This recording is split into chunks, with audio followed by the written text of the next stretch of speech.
Bismillahirrahmanirrahim. Assalamualaikum warahmatullahi wabarakatuh. Alhamdulillahi wa kafa. Wassalatu wassalamu ala nabiyyil mustafa alladzi la yantiqu 'anil hawa in huwa illa wahyun yuha wa ala alihi ahli sidqi wal wafa amma ba'd.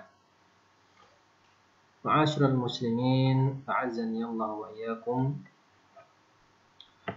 Alhamdulillah, bersyukur kita kepada Allah Subhanahu wa taala atas segala nikmat dan karunia yang telah Allah limpahkan kepada kita, terutama nikmat iman dan Islam. Begitu juga kita bersyukur kepada Allah Subhanahu wa taala atas rahmat dan karunia Allah Subhanahu wa taala juga.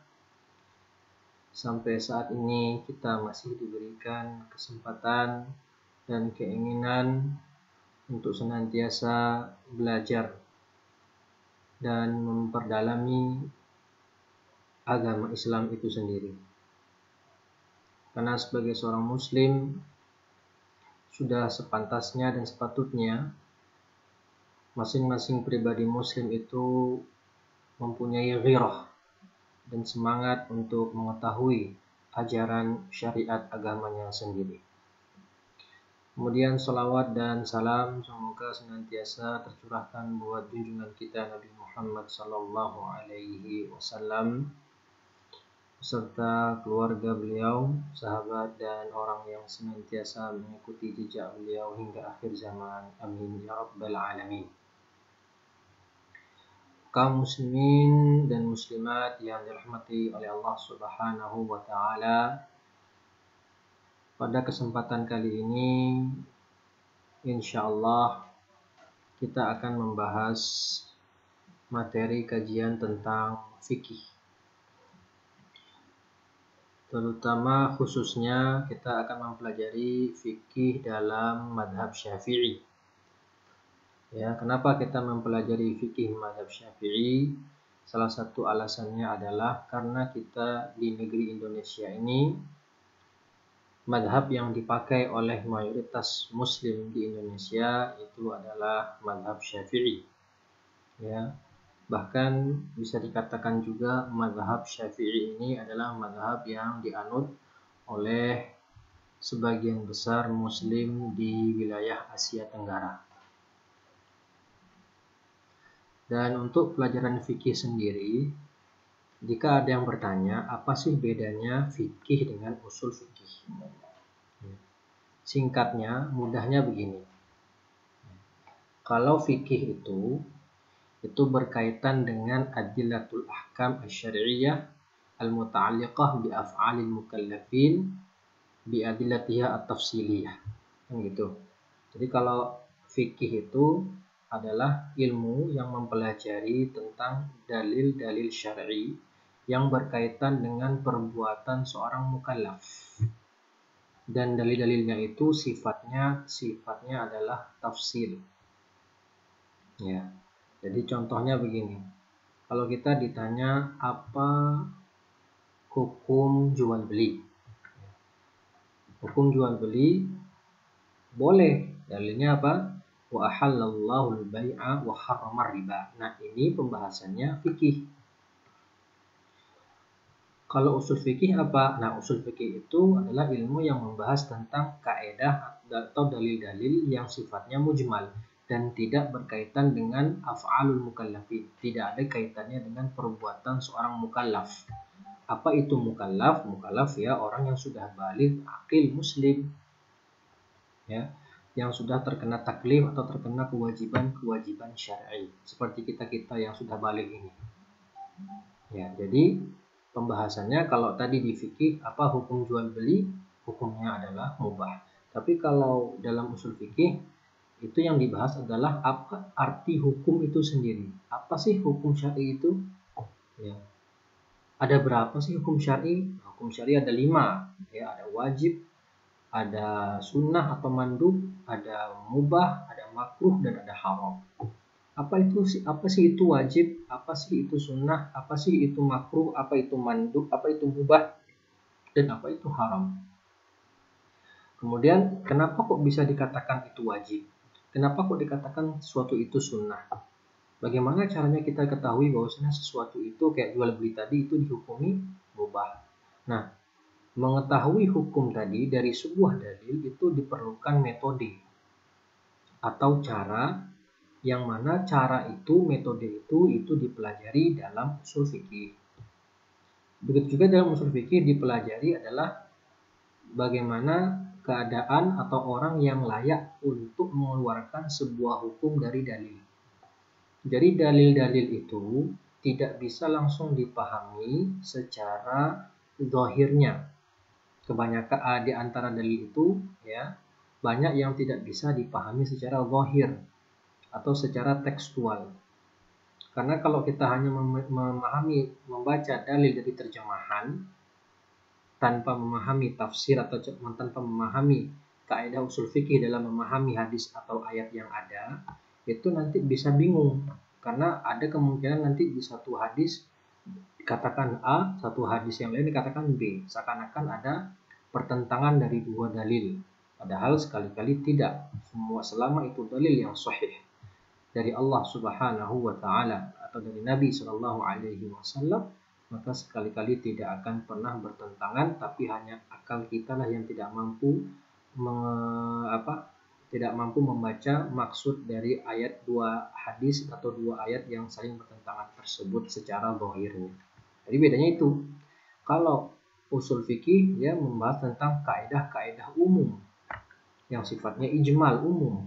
Beda dengan fikih, itu membahas hukum syar'i yang berkaitan dengan perbuatan hamba dan diambil dari dalil-dalil yang sifatnya tafsir.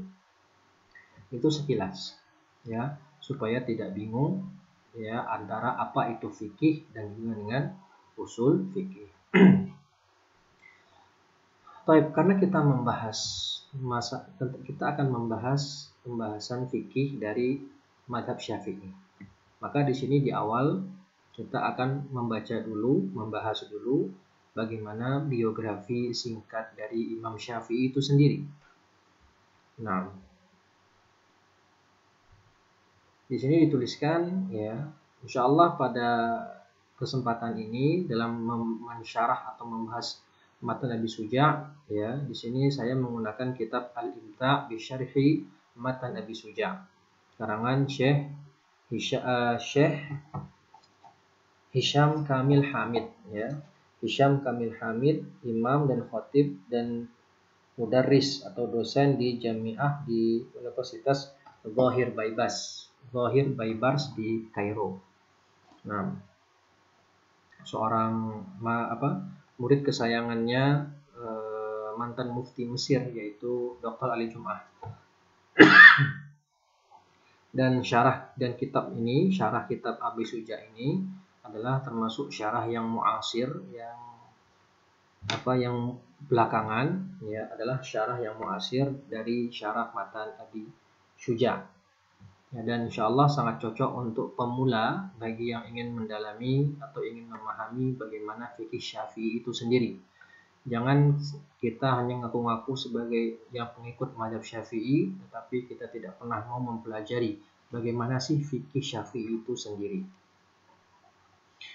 Nah, baik, kita baca di sini biografi singkat Imam Syafi'i. Nah, siapa nama lengkap beliau? Nama beliau adalah Muhammad bin Idris bin Abbas bin Uthman bin Syafi'. Yattasil nasabuhu ila jaddin Nabi Abdul Manaf. Ya, jadi nama lengkap beliau Muhammad bin Idris bin Abbas bin Uthman bin Syafi', dan nasab beliau ini bersambung hingga kakeknya Nabi yang bernama Abdul Manaf. Ya, Nabi Muhammad kan namanya Muhammad bin Abdullah bin Abdul Muttalib bin Abdi Manaf bin Qusay bin Kilab. Ya.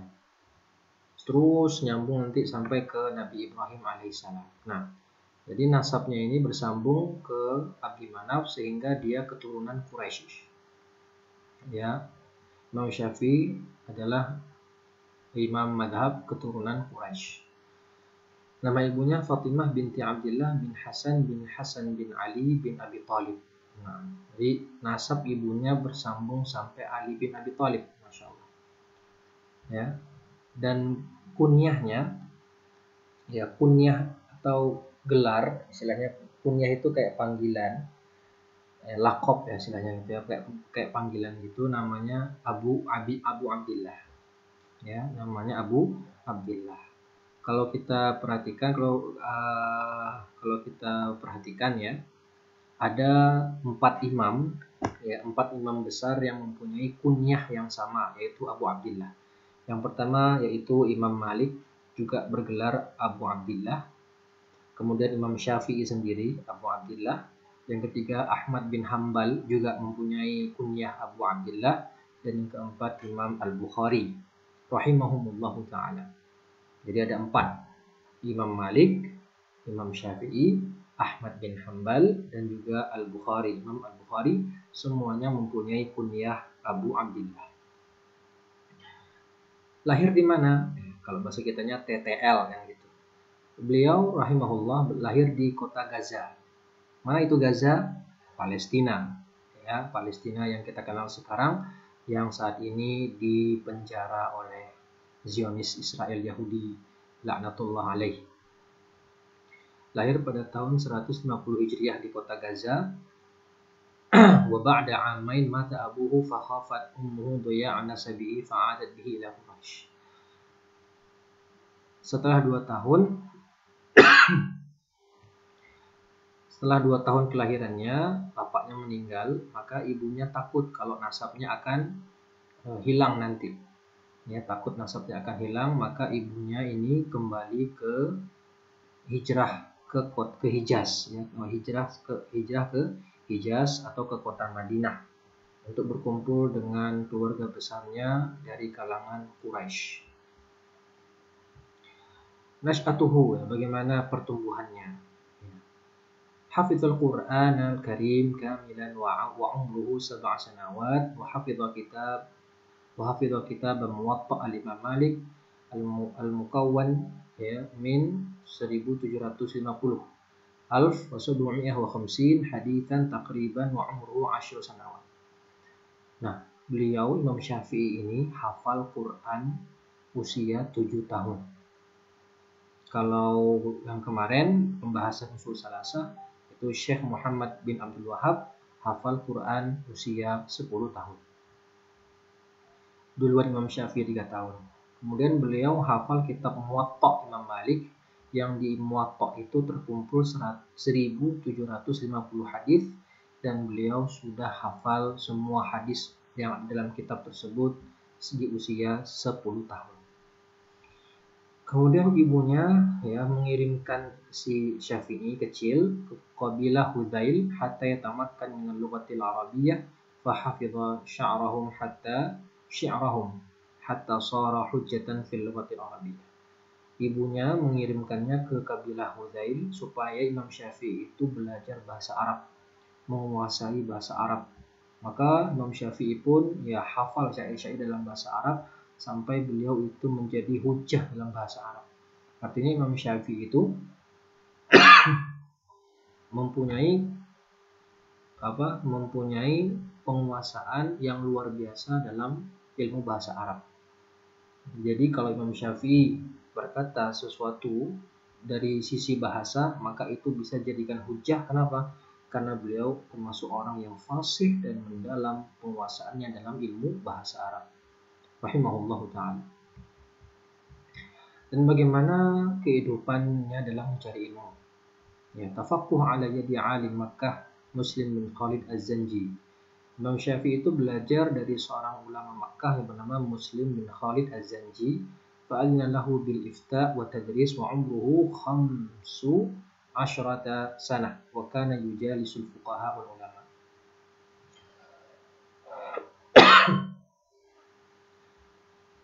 Dan Muslim, gurunya ini, mengizinkan Syafi'i untuk berfatwa, diberikan ijazah lah kayaknya gitu ya, istilahnya gitu, diberikan ijazah untuk berfatwa dan mengajar, padahal usianya baru 15 tahun. 15 tahun. Saya waktu umur 15 tahun itu masih SMA. Ya, masih SMA dan tentu saja belum bisa berfatwa. Sekarang pun belum. Ya, dan mayoritas keadaan muslimin, anak-anak muslim saat ini usia segini baru bisa ngapain gitu. Ya, baru bisa ngapain. Nah, padahal kalau kita lihat para pemuda-pemuda Islam di zaman lampau, di usia belasan tahun mereka sudah mempunyai kapasitas atau menjadi orang besar. Imam Syafi'i di sini sudah menjadi mufti di usia yang sangat belia 15 tahun. Kemudian di zaman Nabi ada namanya Usamah bin Zaid, anaknya Zaid bin Harithah. Usia 18 tahun udah bisa menjadi panglima perang. Ya. Kemudian siapa lagi? Ibnu Abbas di usia belia sudah menjadi seorang yang faqih atau seorang yang ahli dalam tafsir Quran. Kemudian dari sejarah Islam yang lain misalnya Khalifah Harun al-Rashid. Ya, Harun al-Rashid itu di usia 20 tahun ya sudah diutus ayahnya untuk ekspansi untuk menaklukkan Konstantinopel. Itu Harun al-Rashid. Ya, masih banyak lagi termasuk juga Sultan Muhammad al-Fatih ya. Jadi pendidikan kaum muslimin zaman dulu itu sangat luar biasa. Mungkin tidak terlalu banyak kurikulum, akan tetapi hasilnya efektif. Ya, nggak tahu sekarang bagaimana. Mungkin ada yang salah dengan metode pendidikan kita, wallahu a'lam. Wa kana yujalisul fuqaha wal ulama, dan di umur segini 15 tahun beliau rahimahullah sudah bermajelis, duduk bareng dengan para ulama dan fuqaha. Bagaimana rihlah ilmiahnya, perjalanan beliau dalam menuntut ilmu? Beliau rihlah pergi ke Madinah untuk menuntut ilmu di sisi Imam Malik bin Anas. Ini guru beliau. Selain Muslim, beliau juga belajar dari ini guru beliau yang terkenal, yaitu Imam Malik bin Anas. Ya, beliau belajar dari Imam Malik, dan sebelum belajar ke Imam Malik, beliau sudah hafal Muwatta.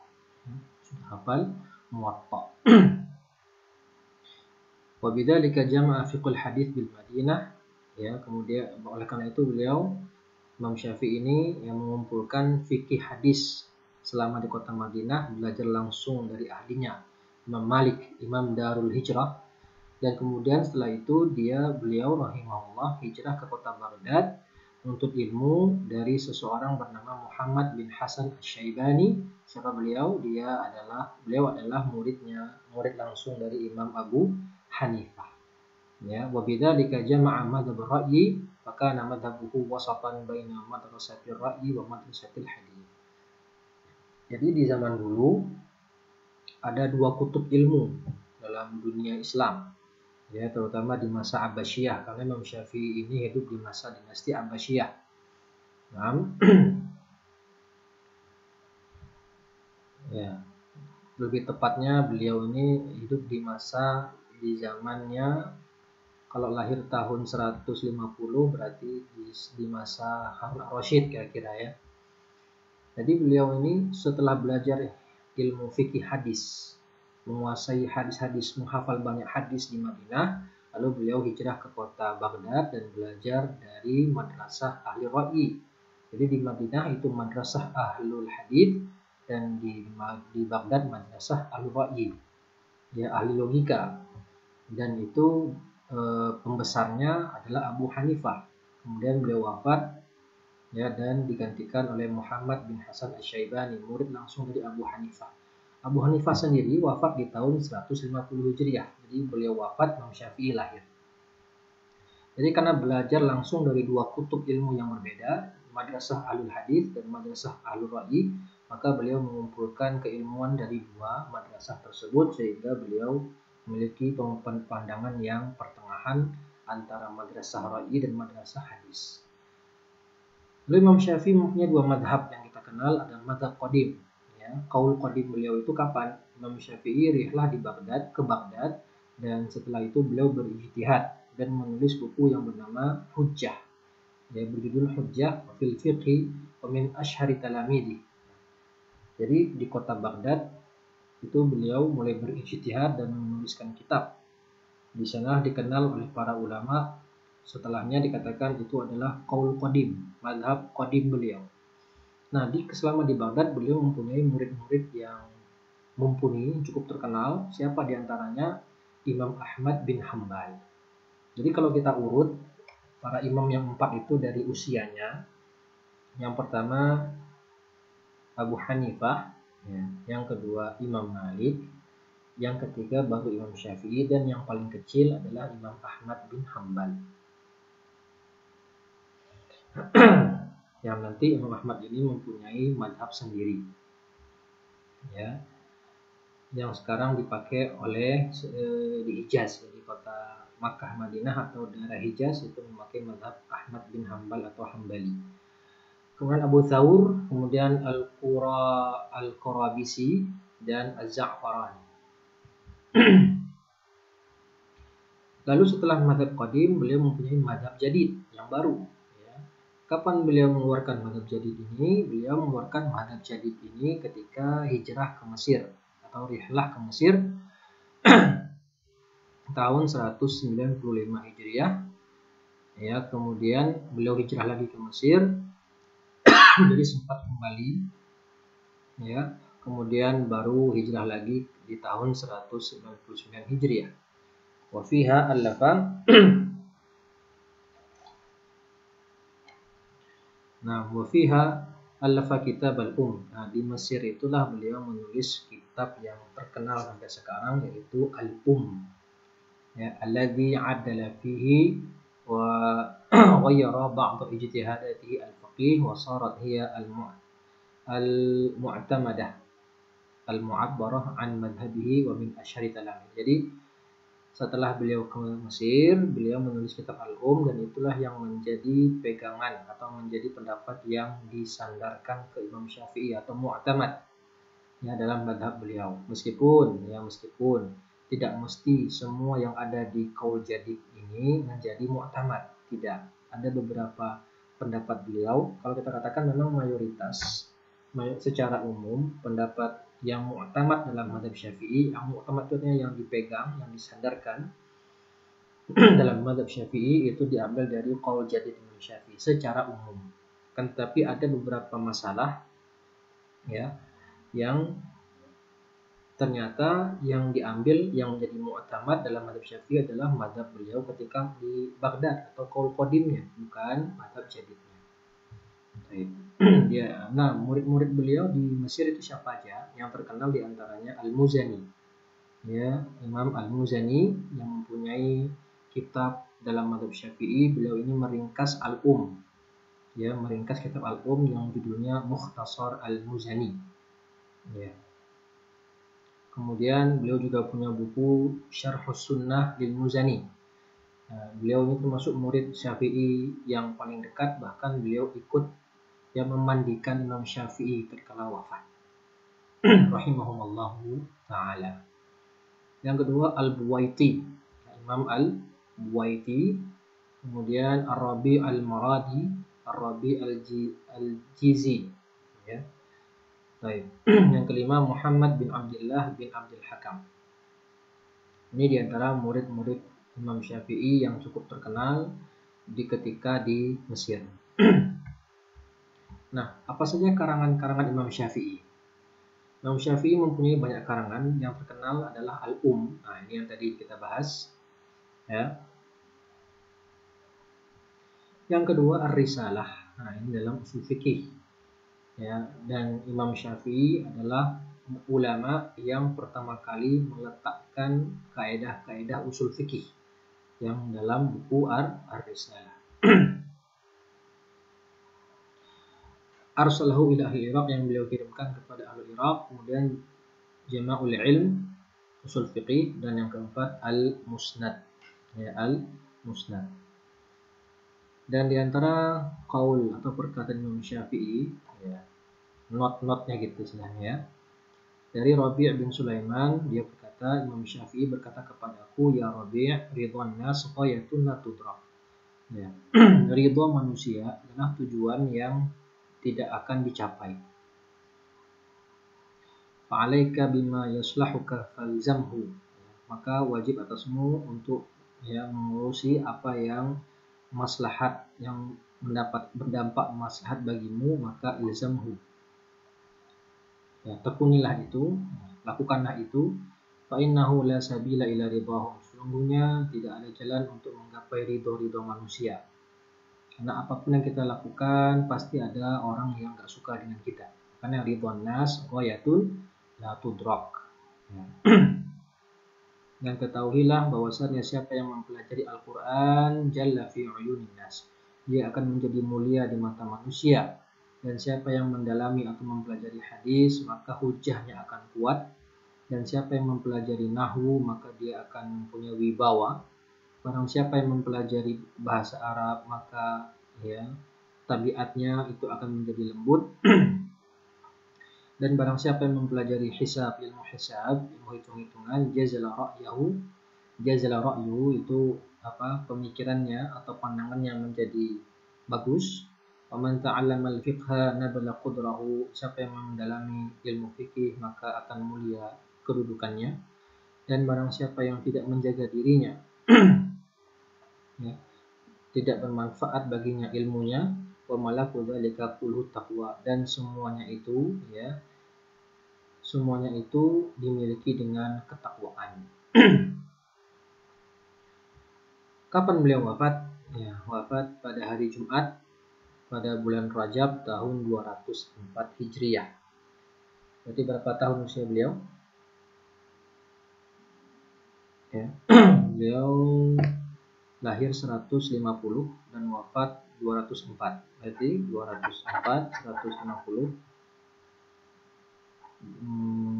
204, 150, berarti 50-an, 56, ya sekitar 50-an tahun lah ya. Sekitar 50-an tahun.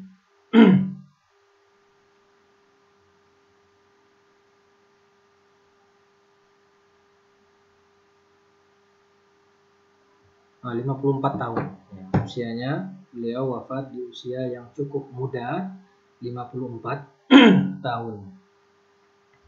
Dan kalau kita ketahui, kalau kita perhatikan, Imam Syafi'i adalah imam yang umurnya paling pendek di antara imam-imam yang lain. Beliau meninggal di usia 54 tahun dan dimakamkan di pemakaman Abdullah bin Abdul Hakam di Kairo. Nah, rahimahumullahu ta'ala. Para imam madhab.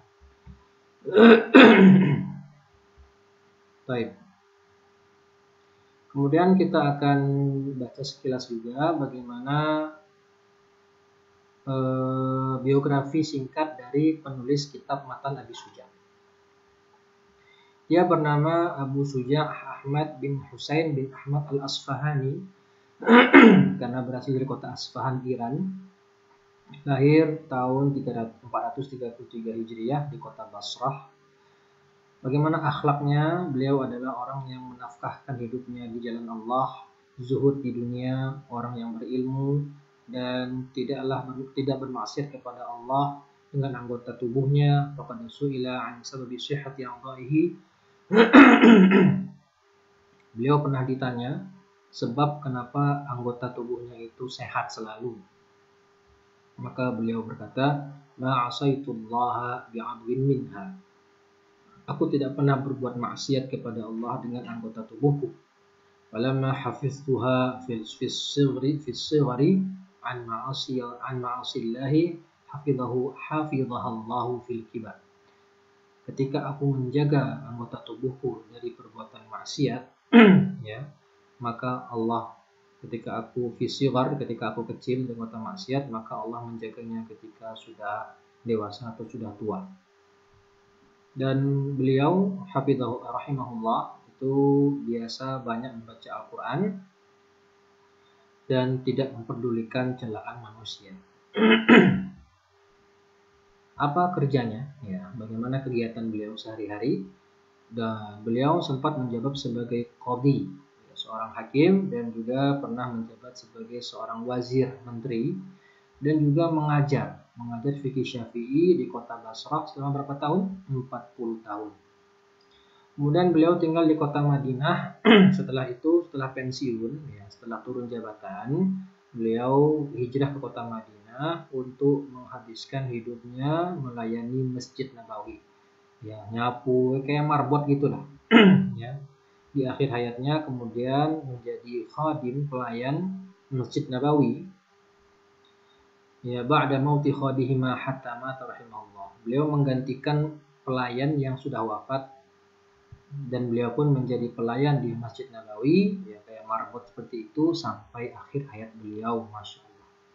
Padahal dulunya beliau seorang qadhi, ini jabatan yang mentereng dalam sejarah Islam, dan juga pernah menjabat sebagai seorang wazir dan sebagai seorang ustadz atau guru besar.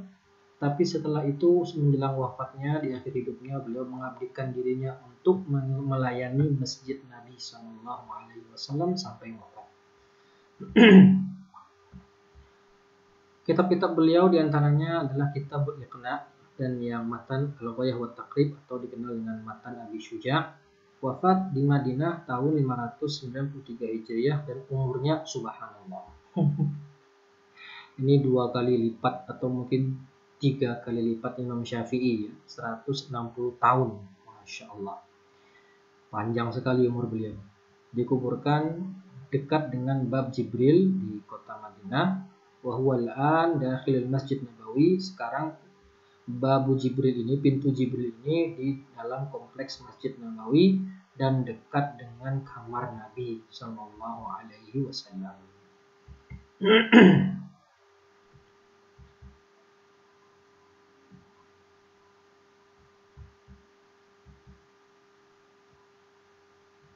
Nah,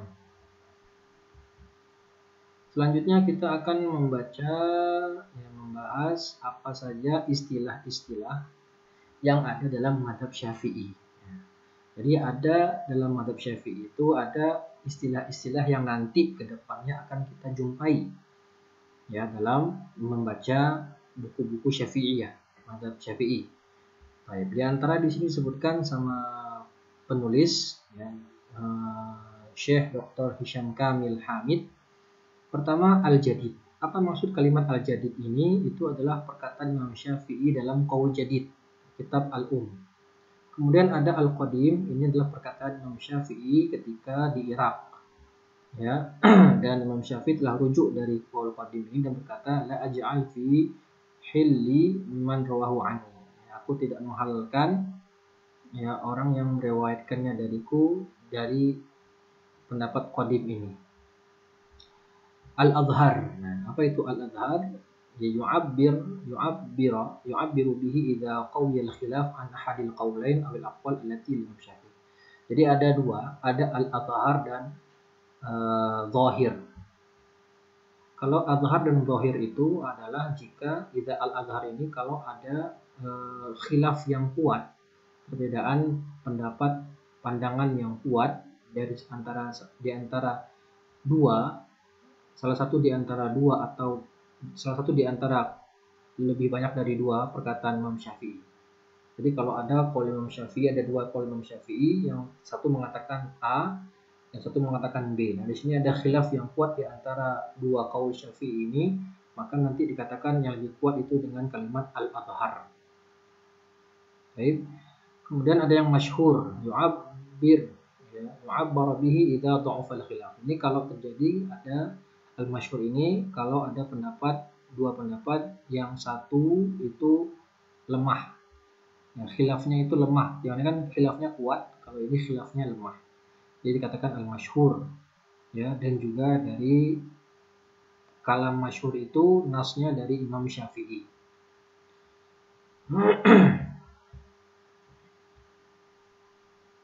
Al-asah. Nah, al-asah ini yu'abbaru bihi idza qawiya al-khilaf. Dikatakan al-asah kalau di sana terdapat khilaf, perbedaan ulama Syafi'iyah, ya, ashabul wujuh, ya, para ulama Syafi'iyah yang di sana terdapat khilaf yang kuat, khilaf pendapat yang kuat di sana. Nah, yang kedua sahih. Nah, sahih ini derajatnya lebih ringan daripada al-ashah. Kalau di al-ashah itu muncul karena ada khilaf yang sangat kuat, ya, sedangkan di as-sahih itu khilafnya tidak terlalu kuat. Ya, tidak terlalu kuat.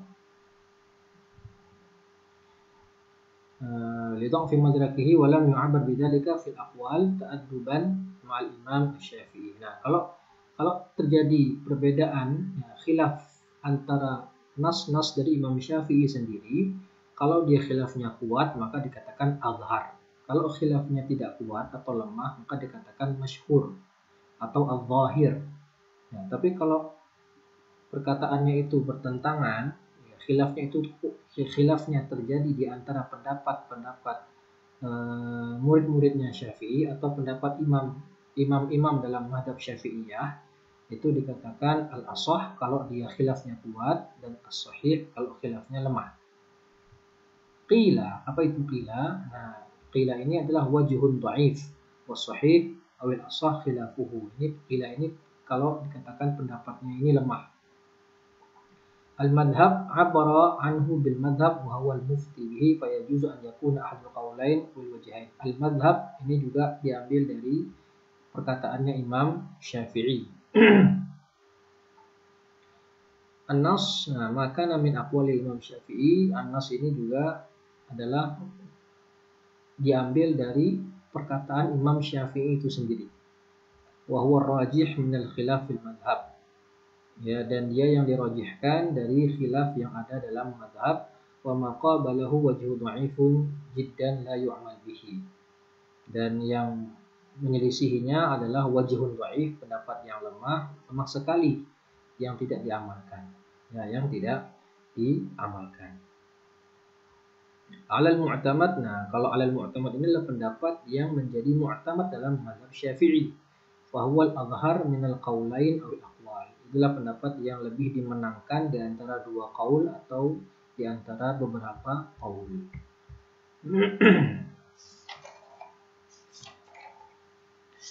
Nah, selanjutnya kita langsung saja masuk ke pembahasan pertama dalam kitab Matan Nabi Syuja, yaitu Kitabut Thaharah. Baik, Kitabut At-Thaharah. Al-miyah allati yajuzu biha at-tathhir sab'u miyah. Air yang diperbolehkan untuk dipakai bersuci ada 7 macam air. Yang pertama, air sama. Apa itu air sama? Air hujan, air laut, air sungai, air sumur, dan wa ma'ul aini, air mata air. Ya, kemudian wa ma'ul thalji, air salju, air es, wa ma'ul bardi, air yang dingin. Baik. Apa itu thaharah? Ya, apa itu thaharah? Thaharah secara bahasa itu an-nadhafatu wa takhallus min al-adnasil hissiyah. Ya, atau yang ada yang mengatakan raf'ul hadath wa izalatun najas. Wa izalatu an-najasah. Yaitu menghilangkan kotoran, menghilangkan najis. Ya, membersihkan atau menghilangkan najis-najis yang sifatnya hissiyah.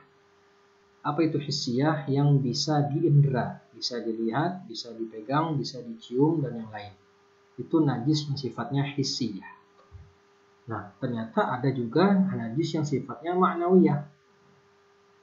Seperti amradul qulub, penyakit hati, hasad, iri, dan dengki. Kemudian sombong, ya, dan juga hasad. Dan juga apalagi penyakit hati atau najis ma'nawi, yaitu al-kufur. Ya. Jadi orang kafir itu najisnya di sini yang dalam Al-Qur'an dikatakan bahwasanya orang kafir itu najisnya sifatnya ma'nawi. Ya, sifatnya ma'nawi, yaitu kita najisnya itu dari kekafirannya, bukan dari jasad atau fisik orang kafir itu sendiri. Jadi bisa dibedakan ya, mana apa itu najis yang hissiyah dan najis yang sifatnya ma'nawiyah. Itu secara bahasa. Secara istilah, apa itu munadhafah? At-taharah fi'lun ma tustabahu bihi shalah wa ma fi ma'naha min wudu'in wa ghuslin wa tayammumin wa izalatin najasah. Yaitu perbuatan yang mana perbuatan tadi membolehkan untuk melaksanakan sholat. Ya, wa fi ma'naha diantaranya adalah wudu, mandi, tayammum, dan izalatun najasah, menghilangkan najis. Al-miyah, mana miyah? Jamak dari kata ma'un, artinya air. Wa huwal wasilatu al-asliyah lit-taharah. Dia adalah wasilah sarana yang paling utama dalam bersuci. Ya, dari mana dalilnya? Firman Allah Ta'ala, wa yunazzilu 'alaikum minas sama'i ma'an liyutahhirakum bih. Dan telah Allah turunkan untuk kita dari langit itu air untuk dipakai bersuci. Ya. Allati yajuzu biha tathhir. Air yang diperbolehkan baginya untuk bersuci. Apa maksudnya yajuz di sini? Yaitu yasih, yang sah untuk digunakan mengangkat hadas, baik hadas kecil maupun hadas besar, dan menghilangkan najis baik dari tubuh, pakaian, dan juga tempat. Faman ahdatha wa nuqidha wudu'uhu ista'milil ma'a liyarfa'al hadath wa yakunu tahiran yastati'u ba'da dhalika ada as-salati aw massal mushaf. Siapa yang berhadas, ya, kentut atau buang air besar, atau habis jima, hadas besar, atau batal wudhunya, maka hendaklah dia menggunakan air untuk mengangkat hadas tersebut, dan setelah diangkat dia menjadi suci. Dirinya menjadi suci dan bisa melakukan sholat atau memegang mushaf. Jadi dari sini kita ketahui kalau diri kita tidak suci, maka hendaklah jangan memegang mushaf dulu. Ya, la yamassuhu illal mutahharun. Ya. Jadi supaya kita boleh untuk memegang mushaf, hendaklah kita memegang mushaf dalam keadaan suci. Faman waqa'at alaihi najasatun mithlul baul alladhi yusibu thawba fataharatu minhu bil ghusli wa wasilatul ghusli anma. Dan siapa yang terkena najis, ya, yang terkena najis seperti kena kencing, yang kencing tadi mengenai bajunya, maka cara mensucikannya bagaimana? Dengan cara mandi, dicuci, ya. Dan sarana untuk mencuci tadi al-ghusl itu adalah air. Faedah. Nah, di sini ada faedah yang bisa kita ambil. Ikhtiyarul ma' khassatun lit-taharati wa liizalatin najasati wa liraf'il hadathi ta'abbudi. Nah, kenapa kita memilih air untuk menghilangkan najis, untuk bersuci, ya? Kenapa? Dan mengangkat hadas itu sifatnya ta'abbudi. Apa itu ta'abbudi? Amarana bihi Allahu wa rasuluhu fa'ata'na. Ini adalah langsung perintah dari Allah Subhanahu wa taala dengan firman Allah tadi, wa yunazzilu 'alaikum minas sama'i ma'an yutahhirukum bih, air untuk dipakai bersuci. Jadi kenapa kita saat ini memakai air untuk bersuci? Karena itu perintah dari Allah langsung dan perintah dari Nabi SAW, dan kita seorang muslim itu wajib sami'na wa ata'na. Nah, itulah dia makna ta'abbudi. Sebagaimana sholat. Kenapa kok sholat itu harus 2 rakaat subuh, 3 rakaat maghrib, 4 rakaat isya, 4 rakaat zuhur, 4 rakaat asar? Kenapa? Itu semua adalah ta'abbudi. Kenapa kita diperintahkan berpuasa di bulan Ramadan saja? Kenapa nggak di bulan yang lain wajib seperti Ramadan? Itu sifatnya ta'abbudi. Allah yang perintahkan, maka kita sami'na wa ata'na. Kenapa kita kok sholat menghadap kiblat, yaitu Ka'bah al-Mukarramah? Ya, kenapa kok nggak menghadap yang lain? Kenapa kok nggak terserah kita menghadap kemana? Karena itu sifatnya ta'abbudi. Allah yang perintahkan, Rasul perintahkan, maka sebagai orang muslim itu kita harus istislam. Ya, harus taat dan pasrah dengan segala aturan dan petunjuk dari Allah Subhanahu wa taala.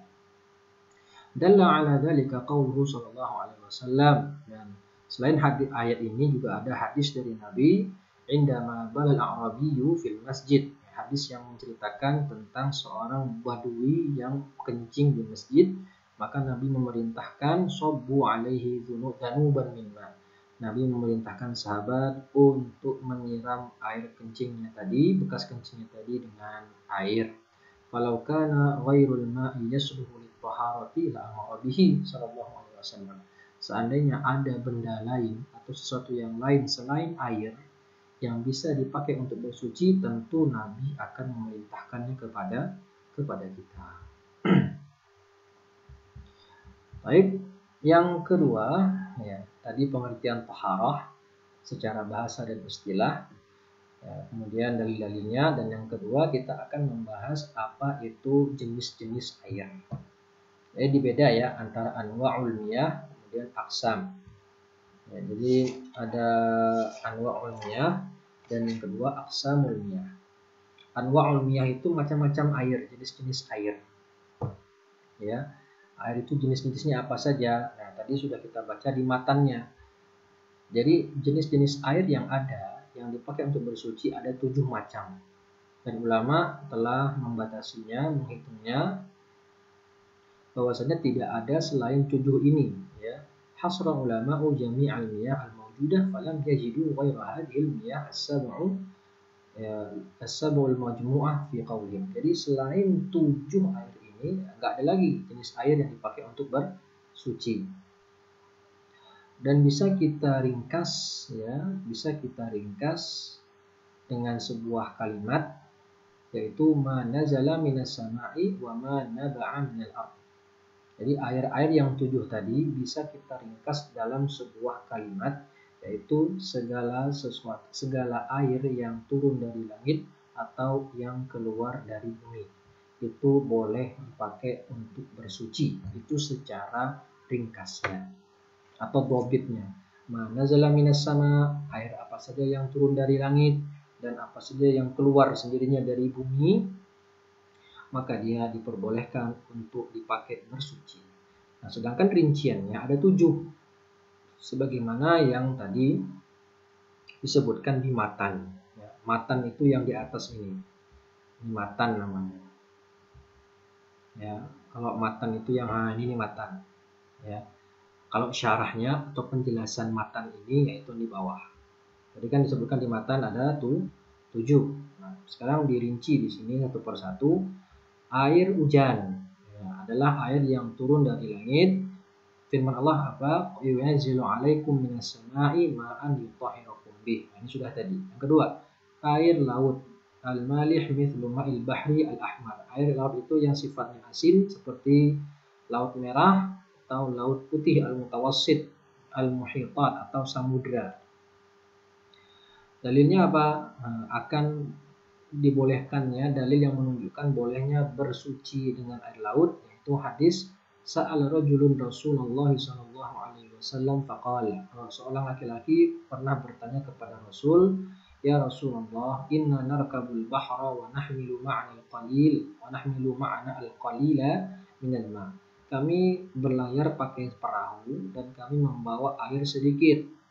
Ya, kami membawa air sedikit, persediaan airnya sedikit. Fa'in tawadda'na bihi atishna. Kalau kita berwudu dengan air tersebut, maka kita akan kehausan. Selanjutnya, afana tawadda' bima'il bahar. Kami berlayar membawa air yang sedikit.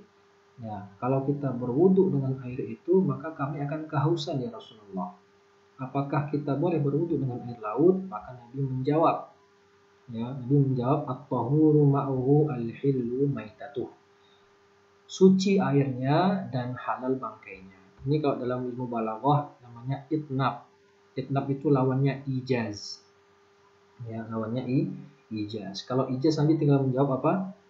Afana tawaddu bil bahar qala yajuz, seperti gitu kalau pakai ijaz. Tapi kalau itnab di sini Nabi tidak hanya menjelaskan boleh, tidak hanya menjelaskan tentang kebolehan menggunakan air laut sebagai bersuci, tapi Nabi juga menjelaskan tambahannya apa?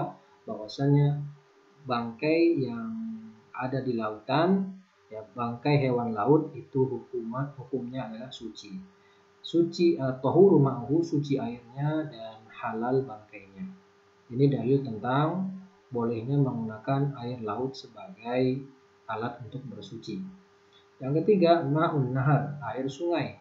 Sungai tawar seperti sungai Nil, Efrat, dan sungai Dajlah.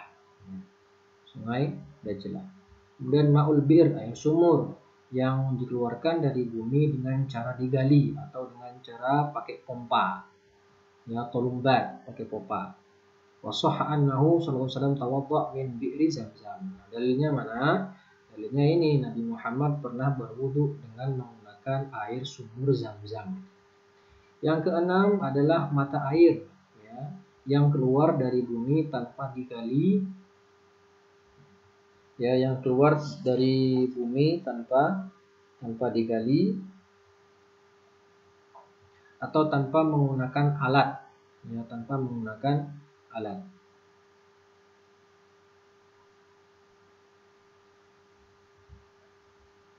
Nah, kemudian yang keenam ma'us salji, air salju, yaitu ma'ul matar, ya, air yang turun, air hujan yang turun dari langit di saat cuaca yang sangat dingin, ekstrim. Ya, maka dia berubah mengeras menjadi kotrat, ya, tetesan-tetesan air, maka dan dia berubah menjadi salju. Sedangkan ma'ul barat, ya, air yang dingin, itu adalah air hujan yang turun dari langit yang dia bentuknya itu bukan lagi cair, tapi bentuknya itu membeku, mengeras, ya. Beda dengan salju, kan dia berubah menjadi salju. Kalau ini air dingin, air es, ya, karena dinginnya cuaca. Kemudian setelah turun dari langit, kemudian yudhawib, ya, yudhawib mencair, fayakunu ma'un ma'ian, maka dia menjadi sesuatu air yang cair. Ya, wa warada fi du'ain Nabi, dan ini ada dalam doa Nabi ketika sholat, ya, doa iftitah Nabi. Di antara doa dalam surat iftitah yang doa dalam membaca surat iftitah dalam sholat yang dibaca Nabi SAW adalah doa Allahumma ba'id, ya Allahumma ba'id baini wa baina khatayaya kama ba'adta bainal masyriqi wal maghrib. Allahumma naqqini min khatayaya kama yunaqqa thawbul abyadu minad danas. Allahumma silni bima'i thalji wal barad. Rawahul Bukhari wa Muslim. Faedah. Jadi sudah 7 tadi, ya. Ada air laut, air hujan, ma'us sama'i wa ma'u al-bi'ri, wa ma'ul bahri, air laut, air sungai, air sumur, mata air, kemudian air salju, dan air es atau air yang membeku. Apa sih hikmah? Ya, apa sih hikmah dari pensyariatan taharah? Ya, yang harus kita ketahui bahwasannya seluruh syariat Islam itu mempunyai hikmah-hikmah yang banyak sekali bagi para hambanya, baik yang kita ketahui maupun yang tidak kita ketahui. Makanya kita diperintahkan untuk sami'na wa ata'na. Ya, mungkin ada yang kita ketahui hikmahnya dan itu akan semakin menambahkan keimanan kita akan kebenaran Islam. Tapi kalaupun kita tidak mengetahui hikmah di balik pensyariatan suatu hal tertentu dari Islam, maka kita selama itu syariat Islam, kita sami'na wa ata'na, melakukannya. Nah, di sini Islam mensyariatkan taharah, bersuci. Apa sih hikmah taharah? 1, ta'abbudi, ya, mentaati perintah Allah. Ini pun berpahala. Ya, berpahala. Sebagaimana sholat. Apa sih hikmah sholat? Ya, ta'abbudi, mentaati perintah Allah, berpahala. Ya. Yang kedua, yang namanya taharah itu adalah sesuai fitrah manusia, fitrah salimah. Ya, maka jiwa manusia itu selalu condong untuk membersihkan diri. Ya, condong untuk membersihkan diri. Ya, coba rasanya orang nggak mandi, nggak gosok gigi, nggak berwudu selama 5 hari, itu badan rasanya gerah, badan rasanya nggak karuan. Tentu seorang manusia Ya, makhluk itu pasti mempunyai kecondongan untuk melakukan membersihkan diri atau bersuci. Baik, berarti ini sesuai fitrah. Nah, yang ketiga, al-muhafadhatu ala sihhatil insan. Lianna tanzifa a'dha'il jismi yaj'aluha muhsanatun minal amrad.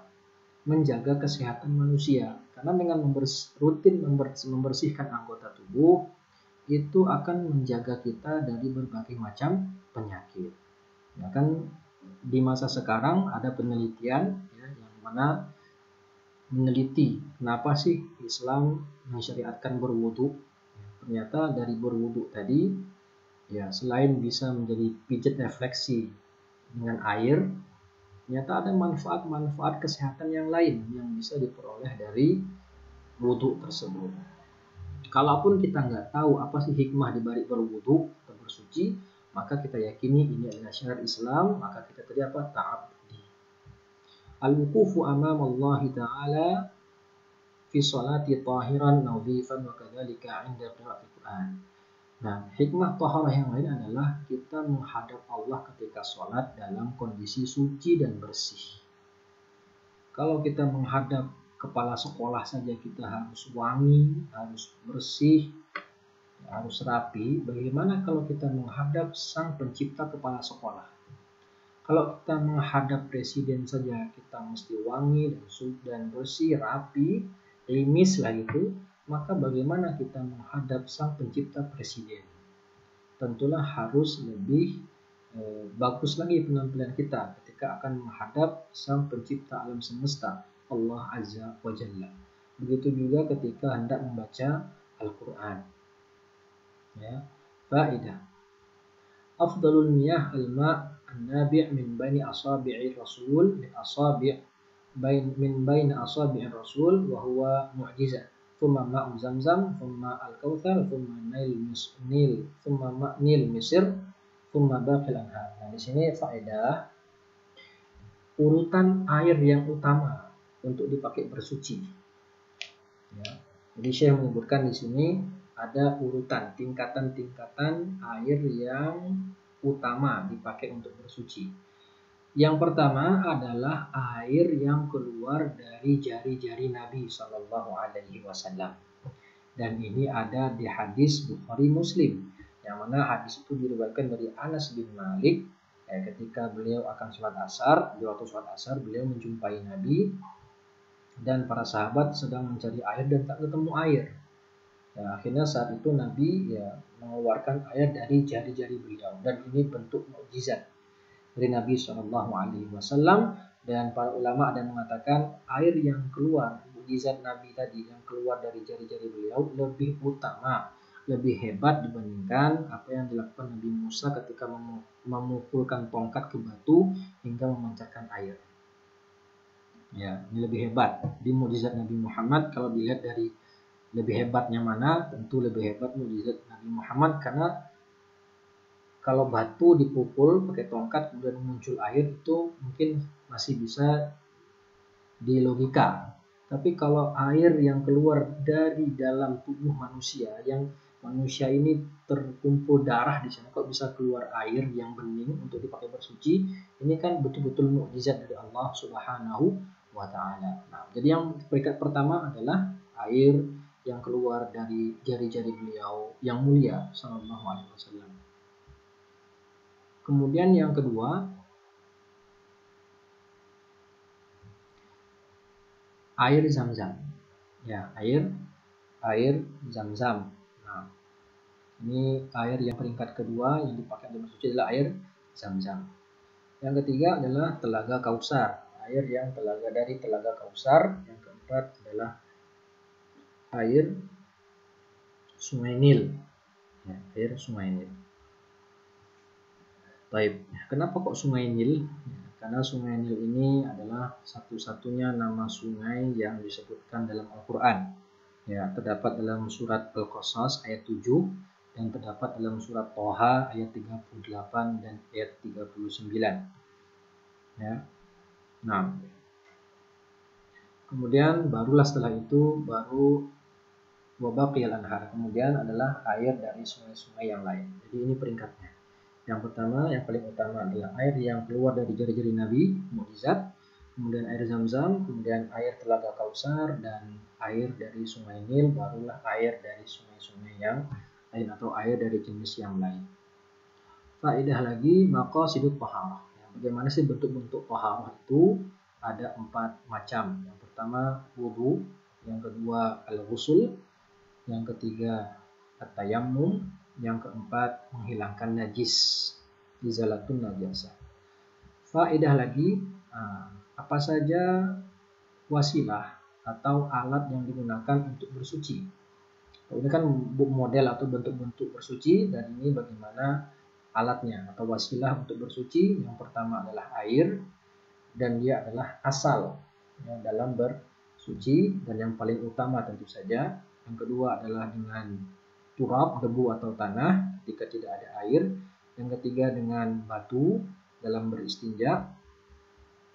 Yang keempat dengan ad-dibagh, menyamak kulit untuk mensucikan kulit bangkai. Yang keempat, yang kemudian faedah aslul ma sahabatun kharajat min tahti arsyir rahman azza wa jalla. Air asal muasal air itu, ya dikatakan sama Syekh di sini, itu berasal keluar dari bawah arasy-Nya Allah Subhanahu wa taala. Dalam surat Hud ayat 7 dikatakan, Allah berfirman, wa huwa alladzi khalaqas samawati wal ard fi sittati ayyamin wa kana 'arshuhu 'alal ma' liyabluwakum ayyukum ahsanu 'amala. Dan faedah yang terakhir, yajuzu isti'malu ma'i zamzam fi tathhir al-wudu wal ghusl bi 'adami thubuti nahi anhu. Boleh kita menggunakan air zam-zam untuk bersuci, yaitu dengan berwudu dan juga al-ghusl, mandi atau mencuci. Ya. Li'adami thubuti nahi anhu, karena tidak ada dalil yang melarang akan hal itu. Akan tetapi menggunakan air zam-zam untuk menghilangkan najis atau membersihkan najis, maka dihukumi makruh. Kenapa makruh? Karena zam-zam itu adalah air yang mulia, ya. Air yang mulia, hurmatihi, karena adalah air yang mulia. Jadi makruh, tidak sampai haram dipakai untuk menghilangkan najis, apalagi dipakai untuk beristinja. Wallahu taala a'lam. Baik, kaum muslimin sekalian yang dirahmati oleh Allah Subhanahu wa taala, mungkin cukup sekian dulu pada pertemuan pertama kali ini. Insyaallah di pertemuan berikutnya kita masuk ke pembahasan berikutnya, yaitu aqsamul miyah, pembagian air. Ya, pembagian air. Mungkin cukup sekian dari saya. Jika ada kesalahan, saya mohon maaf, itu dari diri saya pribadi, dan jika itu benar maka semua datang dari sisi Allah Subhanahu wa taala. Aqulu qouli hadza wa astaghfirullah li wa lakum, hadanallahu wa iyyakum. Kita akhiri dengan membaca hamdalah dan doa kafaratul majlis. Alhamdulillah rabbil alamin, subhanakallahumma wa bihamdika asyhadu an la ilaha illa anta astaghfiruka wa atubu ilaihi. Wassalamualaikum warahmatullahi wabarakatuh.